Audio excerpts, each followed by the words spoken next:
Good evening, everyone. Thank you so much for joining us tonight. I am Marjorie O'Toole, and I'm the Executive Director of the Little Compton Historical Society. And we are really thrilled tonight to present this talk in partnership with the Battle of Rhode Island Association.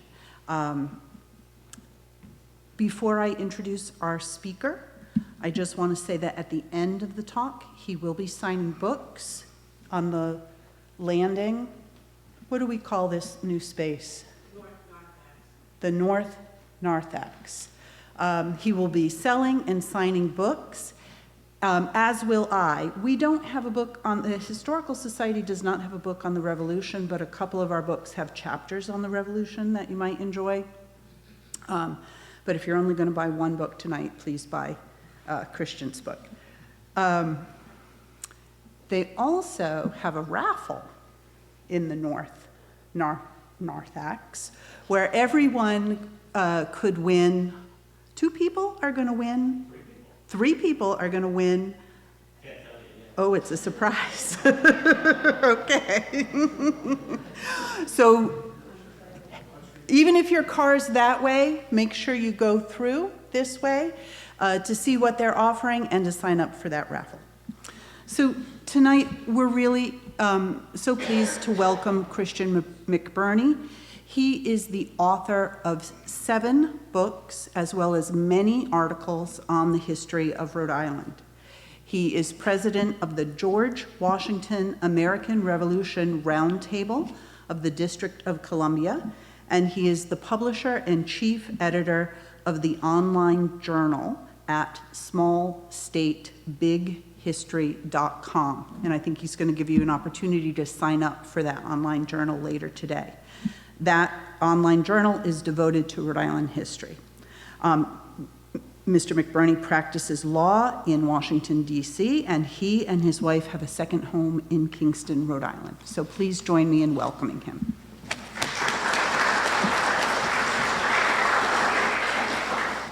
Thank you, and thank you all for coming to hear about history.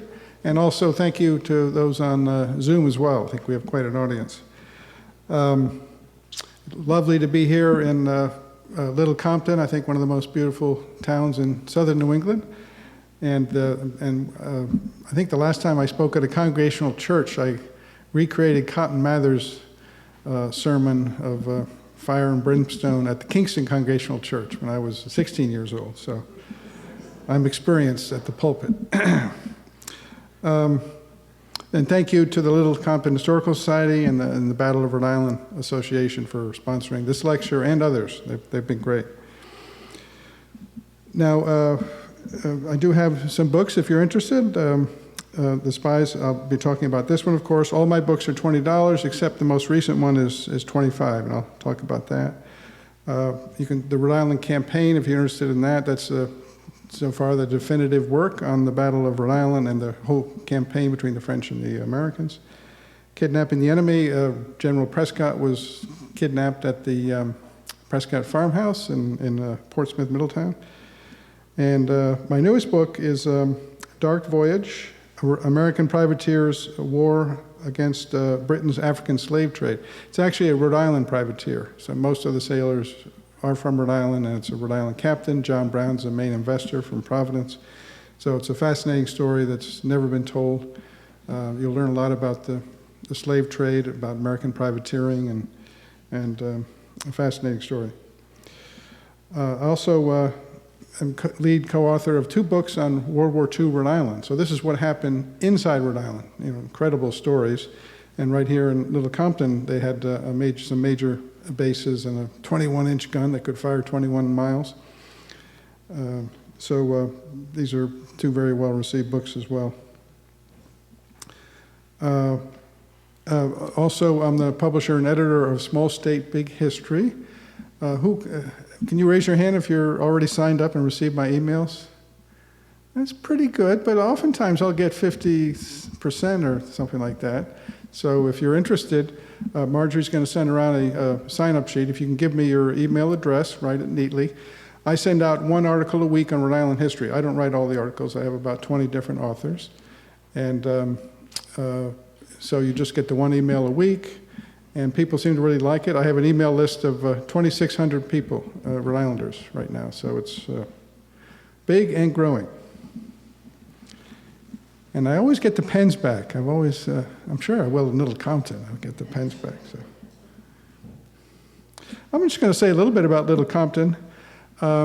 It's unique because it's maybe the only town in Rhode Island that has a common, and houses and churches around the common, and the cemetery in the common. And that was very common in Massachusetts and Connecticut, because you had the Puritans wanted to control the land allotment, wanted to keep an eye on everybody, so they had the little commons. But Rhode Island wasn't that way. It was not as controlled, and it wasn't controlled by Puritans, of course, as much, and it wasn't as controlled. And why is it in Rhode Island now? Because Little Compton was transferred to Rhode Island in 1746, after the Puritans left us. So I think this church was, the congregation started in 1704, and the building in 1724, I believe. And then the original building was demolished in 1836, and I think this is the 1836 version. And outside, we have, of course, the oldest cemetery, 1698. All right, we'll keep it there for now.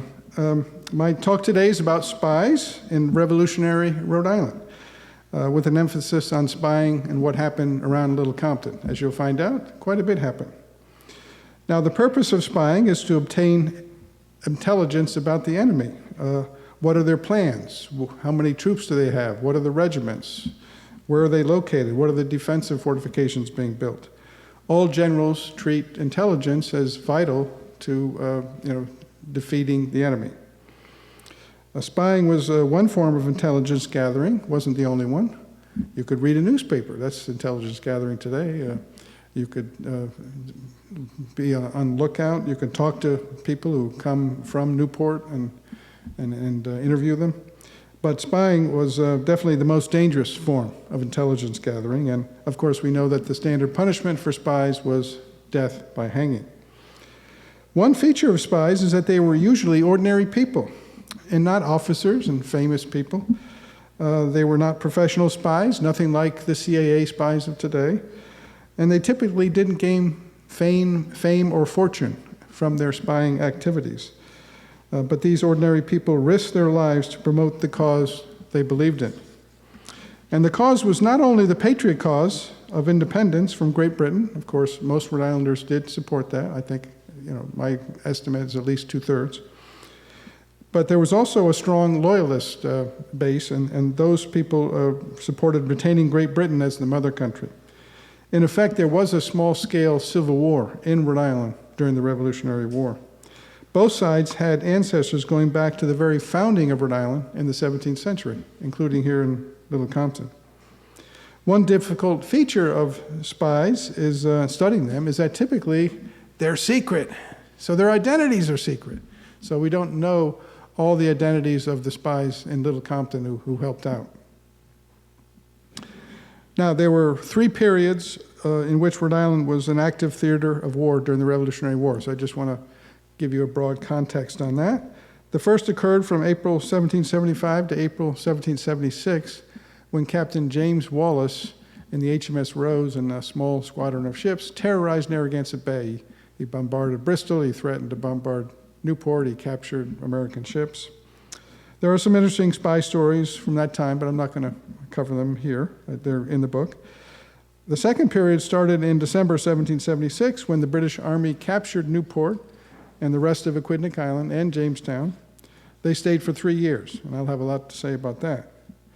The third period was from July 1780 to September 1781, when the French occupied Newport. And of course, the Americans were allied with the French. Here's a view of Newport. Newport at the time was the 5th most populous and important city in colonial America. Who can name the first 4? Just shout them out. Philadelphia, number 1. New York, number 2. Boston. Charleston, that's the one, the harder one, yep. And then I would say Newport, number 5. Now, don't be deceived that just because this book deals with Rhode Island, that the events were not important.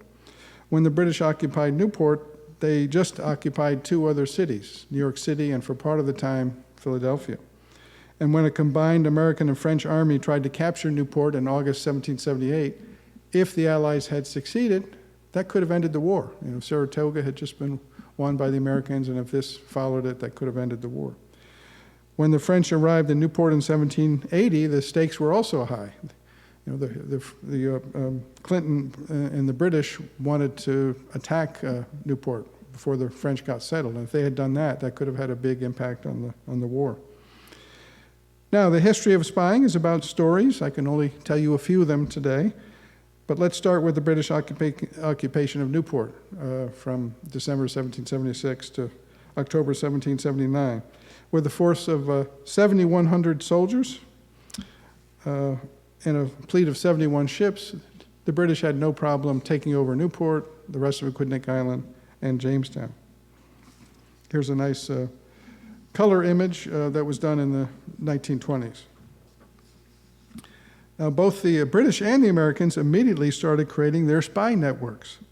Now, the punishment for being a spy, as I said, was hanging.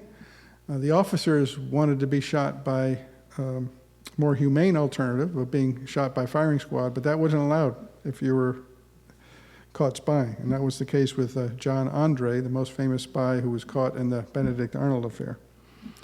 I'm aware of only one person who was hanged as a spy in Rhode Island. His name was John Hart, and he probably hailed from Little Compton. The Reverend Ezra Stiles, formerly of Newport, was a reliable observer, and he said that Hart had been born in Little Compton, and there were a few Harts in Little Compton in the 1774 census. Hart was part of a bold British plan to circulate counterfeit continental money in New England. So the British made this counterfeit money, and the idea was to give it to loyalists to help them pay their taxes and to screw up the American economy. In addition, Hart, using Newport as a base, would sneak across the bay to recruit loyalists to join loyalist regiments in Newport. He also, at one time, tried to capture delegates to the General Assembly when it was meeting in South Kingstown. But his days were numbered. George Washington found out about the counterfeiting scheme and was outraged, and he warned Rhode Island authorities of the counterfeit money plot.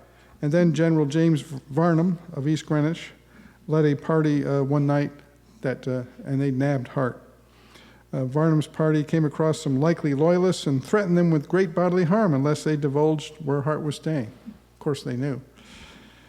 Finally, his ploy worked, and Varnum's party surrounded a house in Exeter and captured Hart.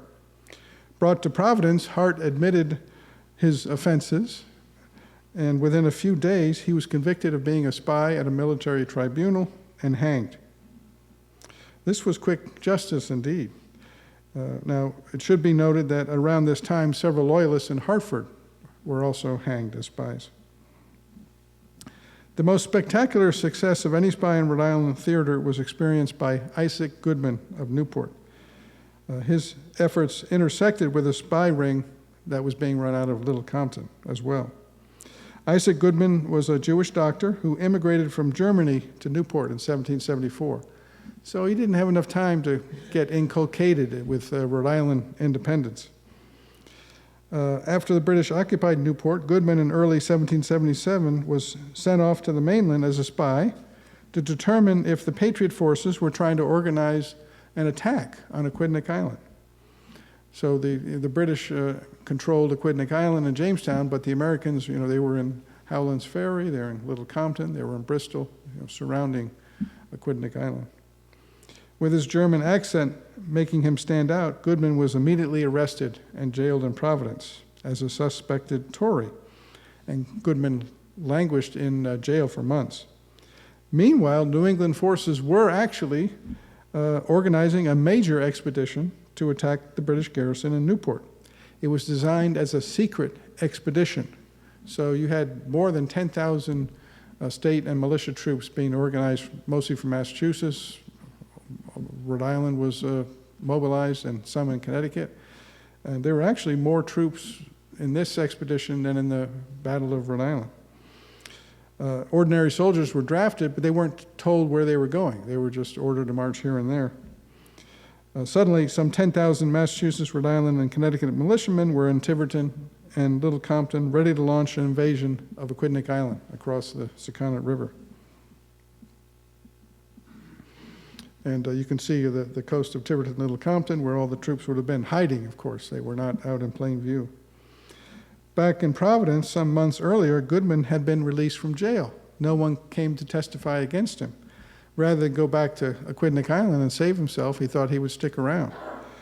He apparently made friends with American officers because he knew all the American invasion plans. He might have hung out in Providence in some taverns and that kind of thing. Back on Aquidneck Island, the British commander, General Prescott, was totally ignorant of the American invasion preparations, and he was preparing to send 20% of his force on a raid on New Bedford, that very day that the Americans were going to attack. But at 1 o'clock in the morning, Goodman was escorted into the headquarters of the British commander. Goodman informed the British staff of New England, the invasion plans by New England troops. Stunned, the British commander canceled the expedition outside Rhode Island and put his men on high alert.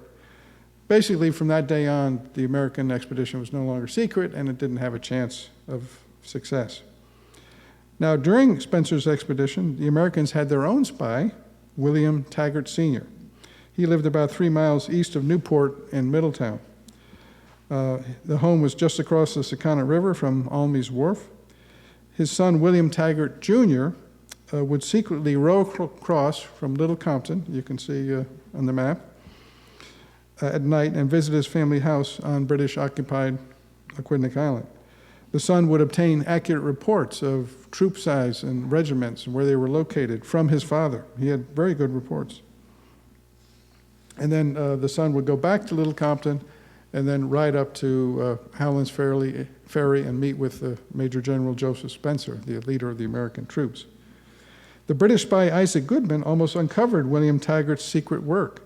At his crucial meeting with the commanding officer on the day of the planned invasion, Goodman stated that the Americans, quote, have exact intelligence of everything doing on Aquidneck Island, and that some rebels were lately at the house of a person who conveys information to them. Goodman must have had some really good contacts to find out that specific information. Fortunately for the Taggarts, Goodman did not know their names or their Middletown house. Still, matters did not turn out well for the Taggarts. The father decided to escape the island after the American expedition failed. So he left the island. But the British figured out that it was him, and they basically ordered the German soldiers to tear down his house till nothing was left but dirt. So the Taggarts were now destitute. The Rhode Island General Assembly assisted them by giving them a farm in Little Compton to rent. And the farm was known as the Sakonnet Point Farm, including 242 acres between Long Pond and the sea. It had been confiscated from a Newport Tory, and Colonel William Richmond, who was Little Compton's most highest-ranking officer during the war, had been appointed to hold it. Here's the house that the Taggarts rented, the picture from the 1930s, I believe, or 20s. Now, Loyalists located in Newport had organized themselves into raiding bands, and they didn't forget about Taggart's spying activities. And in July 1779, when the British were still in Newport, a group of 40 Loyalists raided the Sakonnet Point farm. One Taggart brother, as he lay in the ground with a bullet wound, was bayoneted by one of the raiders to death. Another, Captain William Taggart Jr., he was the one who was going from Little Compton across the Sakonnet River, was captured and taken prisoner in Newport. So he was under threat of being hanged as a spy, but fortunately he was able to escape in a dramatic escape. Now, spying is a form of intelligence, as I said. Intelligence, that is information about the enemy, can be gleaned from many types of sources. Sometimes information came from merchant ship captains. In August 1776, for example, Little Compton's Colonel William Richmond received intelligence from a just arrived merchant ship. And the captain came to him and said that he had seen a large British fleet on its way to New York City. The ships were carrying German soldiers from Europe. So these were the first, called Hessians, German troops, British allies. Richmond passed this information on to George Washington. Oops. There's a picture, a copy of the letter to Washington, but not a great one. I think that copy was done in 1910 or something like that. Another source of intelligence is what a lookout can see from a location on the coast with an expansive view of the ocean. And of course, Little Compton is a great place for that. Here's a photograph I've took of Secana Point, obviously a great view of the ocean. From there, spotters could see the arrival from Great Britain or other parts of North America, British fleets sailing from the east. Most were headed to British-held Newport or New York City. For example, in November 1778, the commander-in-chief of the Rhode Island Theater for the Americans, John Sullivan, sent a letter to George Washington. He included a report from a Rhode Island State Regiment whose colonel was stationed in Little Compton.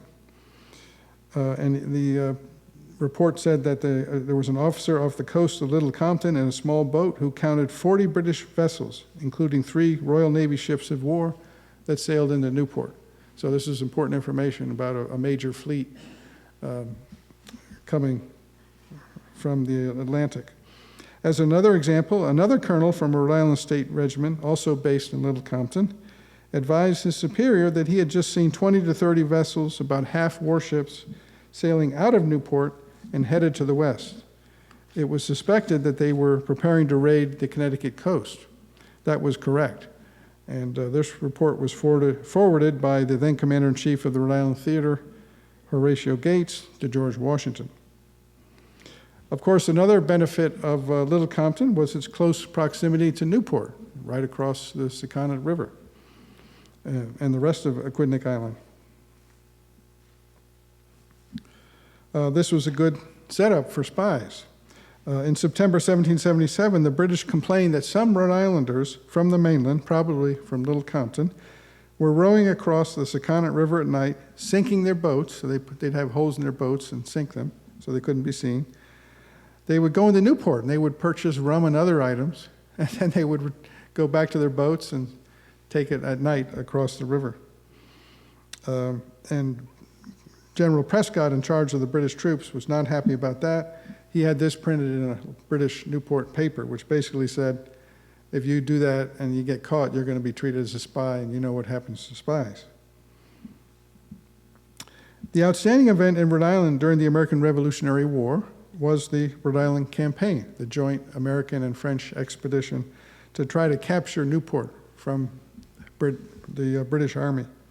And that occurred in July and August of 1778. The campaign failed. It did culminate in the Battle of Rhode Island, during which the American troops under General John Sullivan fought the British under General Robert Piggott to a hard-fought and a well-fought draw. Both sides fought well. The Americans definitely fought well. I cover this campaign and battle in my Rhode Island campaign book. Here's a drawing that's pretty well known as representing the Battle of Rhode Island. This is actually the siege of Rhode Island, so approximately August 16th, 2 weeks before the battle. And you can see on the right side are cannons. The British are firing cannons at the American lines on the far right side.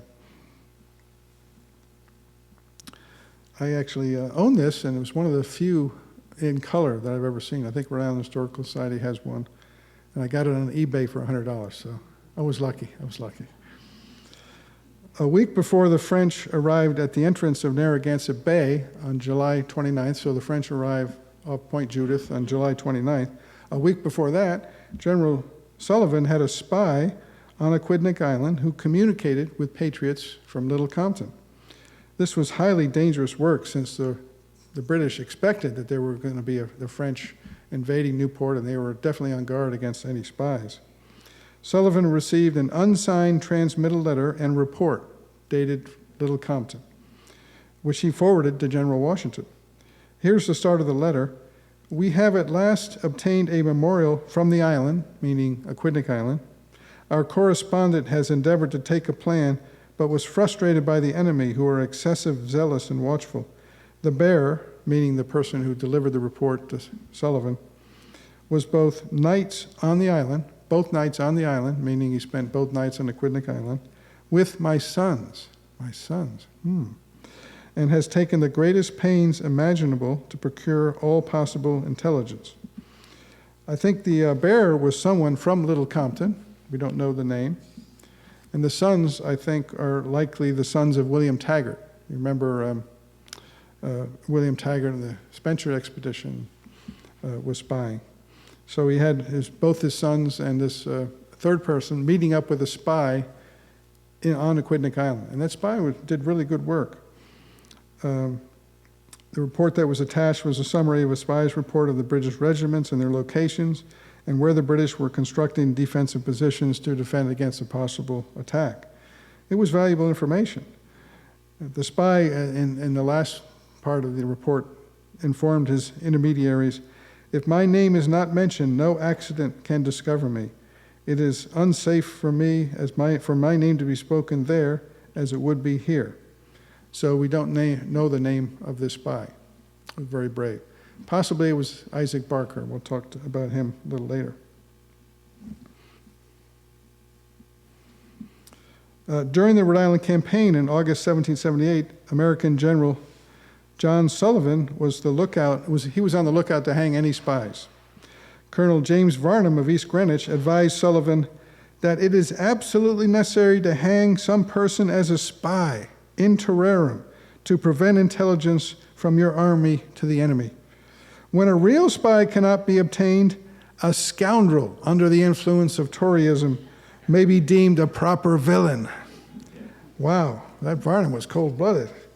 He actually accused the Tory of being a spy, had him in prison, but fortunately he was found not to be a spy and was released. Meanwhile, the British bemoaned the fact that they had no spies to provide them with intelligence. The main thing what they wanted to know was, where was Sullivan going to attack the British lines? As an alternative, they adopted another strategy. They kidnapped civilians in rebel-controlled areas at night. So they sent out small boats filled with several soldiers. They would go up to any old house, knock on the door, and take people away. Here is what 2 kidnapped civilians from Jamestown on August 2nd reported. The account of these people is that a very formidable attack will be made upon us very soon. Sullivan, with 15,000 men, being in our neighborhood. They talk of making 4 different attacks, viz. one from Connecticut or Prudence Island, one from the east side from Falkland, under the cover of the French frigates, and the principal one on the north end of the island from Howland's Ferry. D'Estaing, who commands the French fleet, is pressing the Americans to commence their operations as soon as possible, but the rebels are not yet in readiness. This was startling, accurate information. It just shows how intelligence of military matters swept through all the civilian areas by word of mouth. Now, I write about several women as well as African Americans who were spies.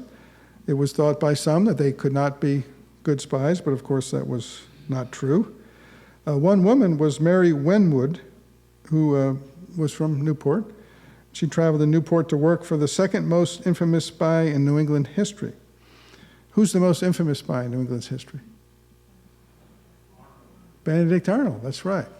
And his great-grandfather was Benedict Arnold, the first governor of Rhode Island. So, now, who was New England's second most infamous spy?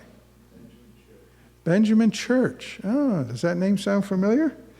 He was the grandson of Little Compton's most famous Indian fighter, Benjamin Church, during King Philip's War. And as a matter of fact, Benjamin Church is buried out in the cemetery here, not far from us.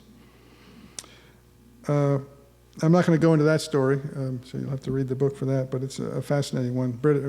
Benjamin Church was one of the most respected patriots in Boston. Was friendly with George Washington and John Hancock and Joseph Warren, but he turned out to be a spy paid by the British.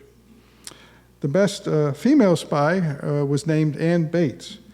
She never entered Rhode Island, but she worked as a British spy during the British campaign during July and August of 1778.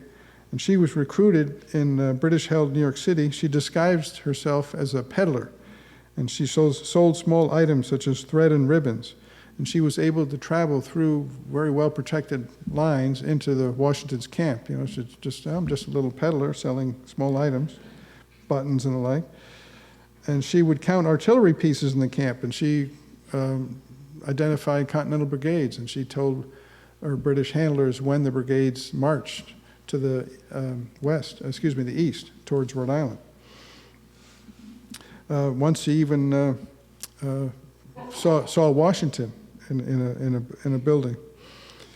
She made several grueling trips back and forth from New York City to Washington, and she would report to her handlers. And this is an original report by the British spy master in New York City. It's about a 5-page report held by the Library of Congress, which I got to hold as well. Finally, in September 78, she saw a British deserter in camp who knew her from her life on the British side.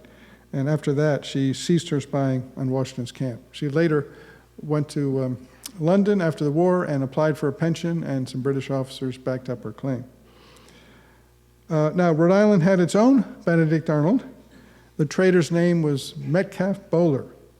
Prior to the war, he had been one of the richest men in Rhode Island and one of the richest merchants. Here's Mrs. Bowler dressed. There were 2 paintings of Mr. and Mrs. Bowler, and only the 2 of Mrs. Bowler exist. One's held by the Fine Arts Museum in Boston, the other by the Metropolitan Museum in New York City. But you can tell, she's wearing fine satin and obviously very well off. Metcalfe Bowler represented Rhode Island during the Stamp Act crisis. He was a prominent son of liberty. He was the Speaker of the House when the troops were called up for the Lexington and Concord alarm. But within days of British General Clinton, landing on Aquidneck Island, taking over Newport in 1776, Bowler sent him a letter offering his assistance as a spy. It appears that Bowler was motivated in part to save his country home and gardens in Portsmouth, which were some of the finest gardens in all of New England. After the Rhode Island campaign ended, General Clinton visited Newport and he met with Bowler. The 2 agreed that Bowler would send secret reports directly to Clinton in order to reduce the risk of Bowler getting caught. Now, Bowler in early 1779, he didn't have any money. You couldn't be a merchant in Newport during the British occupation, so he said, I've really got to move to Providence. Plus, he could be a better spy if he was in Providence. That's where the headquarters of the American Army were located. There, Bowler sometimes met with the commanding general, Horatio Gates, who would exclaim, if I find any spies, I'm going to hang them on the spot. Bowler's just looking at me, yeah, okay. Bowler somehow sent secret messages to British Captain Henry Savage in Newport. Now, how those messages were sent, we don't know. And Savage would then have them sent by ship to Clinton in New York. On one occasion, Bowler informed Clinton that a strong brigade of Continentals had just left Providence for Connecticut. This was that raid of Connecticut shore for New London. So there was a brigade in Providence. They were going to guard New London. And Bowler said Providence was thus an easy target for a raid by British forces out of Newport. Can you believe that? So Providence could have been burned. But fortunately, Clinton was not interested in attacking Providence at that time. Bowler lived out his days in Providence. He struggled as a small shop owner. He was also an assistant treasurer, so he signed this note, Rhode Island note. In 1786, he even sent George Washington a book he wrote on agriculture, which was found in Washington's library at his death. Bowler's role as a spy was not uncovered until historians found his letters to General Clinton in the 1920s. So he succeeded being discovered. The most successful American spy in the Rhode Island theater of war was the unobtrusive Isaac Barker. He was a 26-year-old man living about 3.5 miles east of Newport and 1 mile from the Sakonnet River farther to the east. Barker was active after the Rhode Island campaign from September 1778 to October 1779, so more than a year. Barker's intelligence was forwarded first to General John Sullivan, who commanded the Rhode Island Theater until April 1779. And after that, Major General Horatio Gates took over. I found 38 reports deriving from Barker in the files of General Horatio Gates. That's a lot. Barker was assisted by Lieutenant Seth Chapin of Sherburne's Regiment of Continentals. So this was a Continental Regiment on the Little Compton and Tiverton side, but Chapin was holed up in a house in Little Compton, and he would look across the Sakonnet River and see what kind of signals Barker was leaving for him. Chapin and Barker worked out various signals. Barker would place a stake and a crutch at a stone wall visible from the Sakonnet River from Little Compton. The signals were mostly placed on the property of Peleg Peckham. And you can see here Church's Point and Woods Castle. Woods Castle is where most of the signals were given and where they would drop off messages and that kind of thing. Based on placement, Barker could send Chapin messages of a Tory fleet heading out of Newport to the east or other military information. And here's a map of Satchewest Point in Middletown. You can see that. Barker's house is about a mile into the west. Sometimes the message for Chapin was to ride over in a boat at night and pick up a secret message that was hidden under a large rock. And here's that rock today. It's a lot smaller than it used to be, but it's still there. Other times, Chapin rode over from Little Compton to meet with Barker personally. Chapin sent a report to General Sullivan from Little Compton dated October 25th, 1778. Chapin wrote, "I was on the island last night," meaning Aquidneck Island, "and my friend," meaning Barker, "told me that 10,000 of the enemy are gone to the West Indies," meaning the Caribbean, "from New York." And Chapin also mentioned that his friend had spoken with a British corporal who said that the next big British military effort would be in the Caribbean. This was all accurate and important information that Barker had obtained, and Sullivan immediately forwarded the information to General Washington.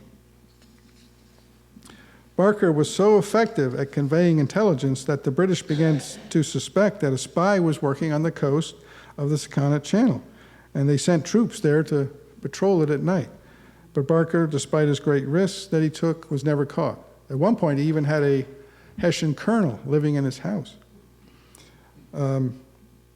He emphasized with Lieutenant Chapin that his name should never be uttered on the mainland. So that was one of the secrets. And that's kind of a clue where the other guy prior to the French arrival said the same thing, never mention my name. And that saved Barker. General Gates once sent intelligence from Barker to Samuel Adams in Boston. Here's a picture of General Gates. Gates wrote, "It comes from a person who was never deceived in the information he procures from Rhode Island." After the war, Barker applied for a Revolutionary War pension, but it was rejected. Anyone guess why it was rejected? Excuse me? No name. Well, it's tricky. He never enlisted. He never enlisted in the army. He was a spy. So therefore, rejected.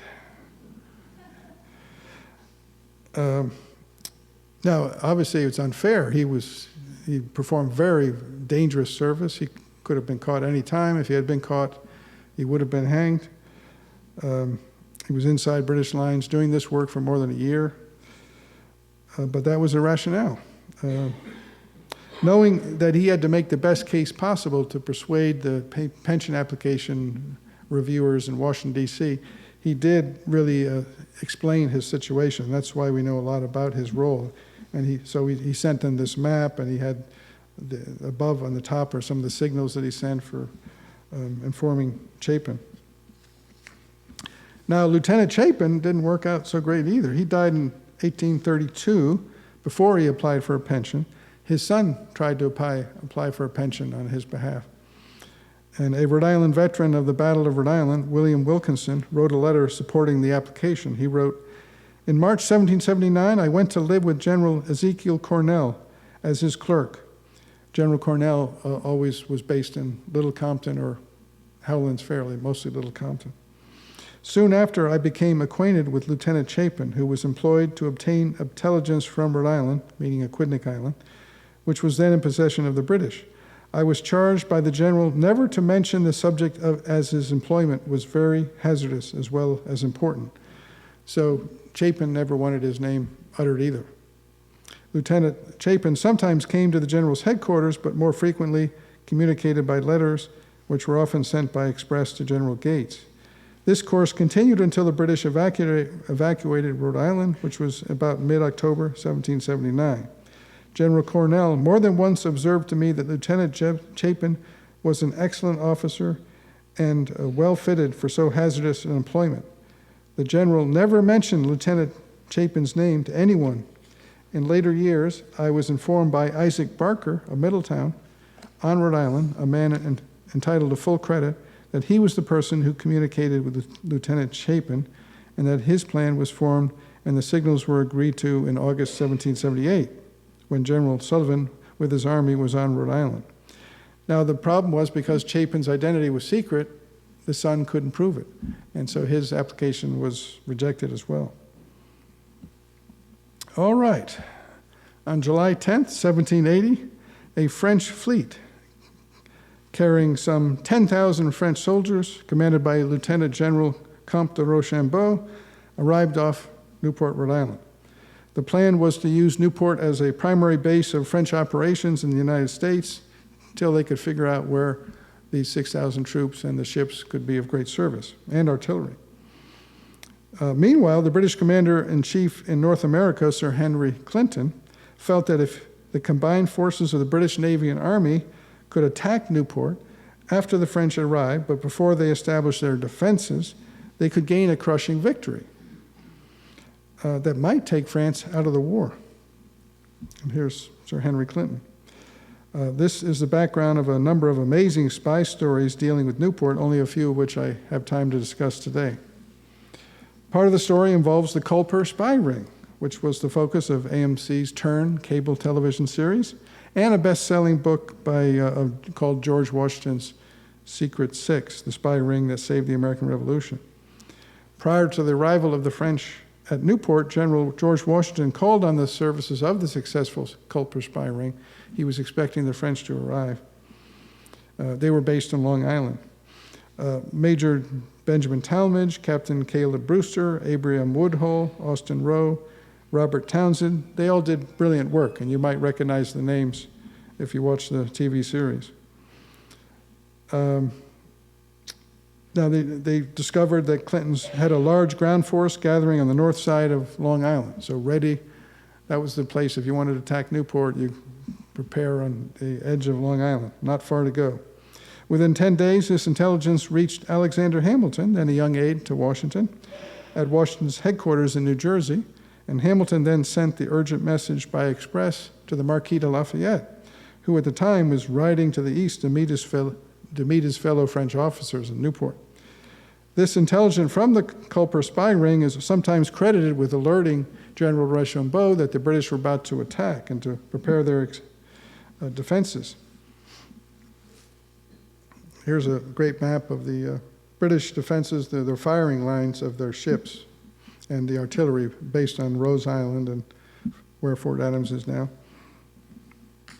But I discovered that the first word received by the American general and ultimately transmitted to Rochambeau did not come from the Culper spy ring, but came from two other sources. But I don't have time to go into that right now. On the other side, there was Thomas Hazard, and he was a spy from Newport for the British. Hazard, a long time Southern Rhode Island name, and he created this map that you see on the projector, and the location of the French ships. He had the numbers of troops down. So important information. Now, once the French were, the attack never came off, and it's an interesting discussion. The British just didn't coordinate properly. Once the French were secure in Newport, a Tory spy ring out of Newport began to operate. The Tory spies were led by Dr. John Halliburton of Newport. One at a time, Tories would sneak out of Newport to visit the British fleet in Long Island Sound and General Clinton in New York City and tell them about French military developments. For example, in February 1781, Halliburton sent out Tory William Brenton, a well-known Newport name, from Newport to warn British commanders of French plans to send out a squadron of warships carrying 1,300 soldiers to Portsmouth, Virginia. And this was an attempt to capture General Benedict Arnold, who by then had turned traitor, and he was leading British troops in Virginia, and he was holed up in Portsmouth, Virginia. So the idea was to capture Arnold, and you know what would have happened to Arnold. Washington said he should be hanged if he was caught immediately. But the British got the news, and the Royal Navy quickly dispatched its own squadron of warships to Portsmouth, Virginia. And those ships actually beat the French to Portsmouth. So when the French arrived, they see these squadron of British ships. They had to turn back. Here's a painting of the French ships returning back to Newport. They did capture a few British ships on the way back. Now, American counter-espionage efforts made the following discovery of where the Tory spy ring met in Newport, at least for a time. They met at the boarding house on Thames Street, operated by Mary Olney, a strong Tory whose son had escaped to New York City. She was quite a character. Her husband fought in the American Army during the American siege, and she wrote this diary and journal of her experiences during the siege. She once wrote to her husband, "My dislike of the nation that you call your friends," meaning the Patriots, "is the same as you knew me." And she called the America's new allies cursed Frenchmen. The Americans filed the following report on Mary Olney's house. And remember, it was a big boarding house on Thames Street. "This house stands alone, is near the wharf, to which is an entrance by a garden door. There are many false secret entries. It is occupied by a widow who has 3 children. Another son stays at New York. This last man comes regularly once a week and arrives in an open boat and gets into the garden. At night, a Negro woman lets him in the house by a back door. There he finds 10, sometimes 15 persons who come half after that night, I think after midnight, and stay together until within an hour of daybreak." So these are Tories meeting together. During the meeting, there are always sentries at the 4 corners of the house. These meetings have been held regularly since the arrival of the French troops in Newport. They have stopped 2 days since. It is thought they meet in another house, but we don't know where. Now, how did the Tory spies get to the British in Long Island and in New York City? Typically, they took a small boat from Newport across the bay to the southern Rhode Island mainland, and from the beaches in southern Rhode Island, they were picked up by British small boats that rowed back to British frigates off the coast. Spies or their couriers could also make their way to Block Island. Block Island was essentially in the control of the British because the British they had the most powerful navy. And then they could jump from there to Long Island or New York City. Of course, there's a map of the Long Island Sound and Block Island Sound. On August 3rd, 1780, Joseph Babcock of Westerly informed Rhode Island's governor of the following. "Last night, a man, supposed to be a spy, inquired whether there was no way to cross over from the beach at Westerly, Rhode Island." Babcock continued, "This fellow, though dressed like a sailor outwardly, yet was accidentally observed to be well dressed underneath." So he must have had a British uniform underneath. Excuse me. It might have been an attempt. If he was caught without his uniform, he could be hanged as a spy.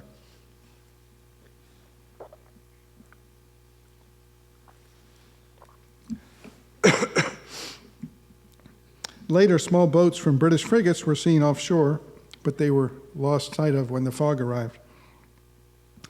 I don't have time to describe all of the spy efforts by Tories operating in Newport. You have to read the book for that. I will say that in August 1781, Dr. John Halliburton conveyed accurate information to General Clinton that the French were vulnerable to an attack in Newport, and he encouraged Clinton to attack Newport. The French still had their artillery force there, which was very important in the Battle of Yorktown. But Clinton was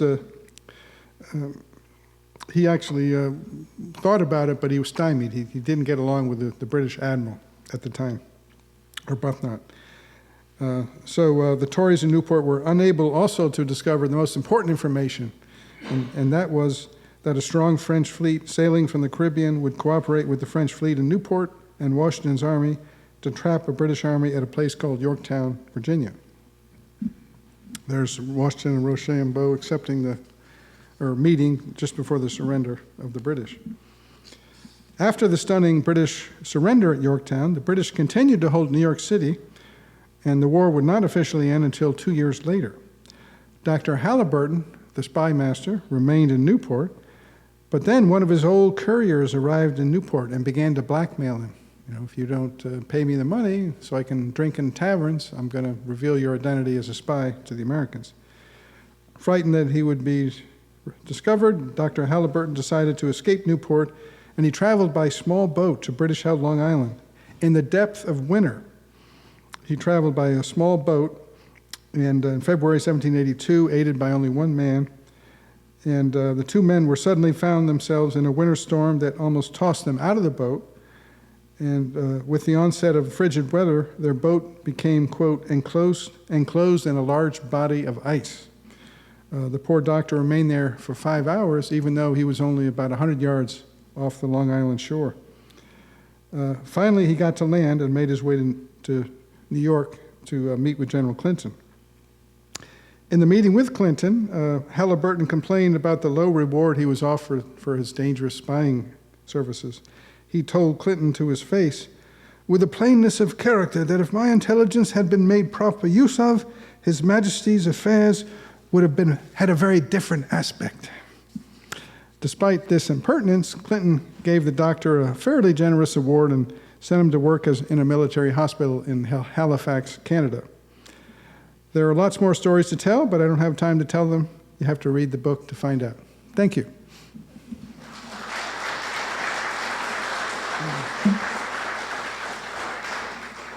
I'll be glad to take any questions.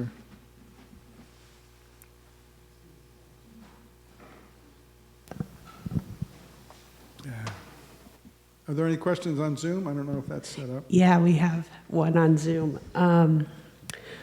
Alan asked, when was Dr. Benjamin Church arrested? So that was early on in your talk. Dr. Benjamin Church, he was the spy who was head of the main medical, head of the medical effort for Washington's army as it surrounded Boston and was trying to kick the British out of Boston. And he was friends with Washington, Hancock, Joseph Warren, all of them. But I don't remember the exact dates, but it was, I believe, in early 1776. When he was caught, he was imprisoned in Connecticut, and he wasn't allowed to use a pen or paper. But eventually, he was allowed to go to the British Caribbean. But the ship that he sailed on was never heard from again, so he died on that voyage. All right. Well, thank you very much, and I'd be glad to sign any books in the back for you. The Spies book is $20, and the Dark Voyage one $25. So, thank you again.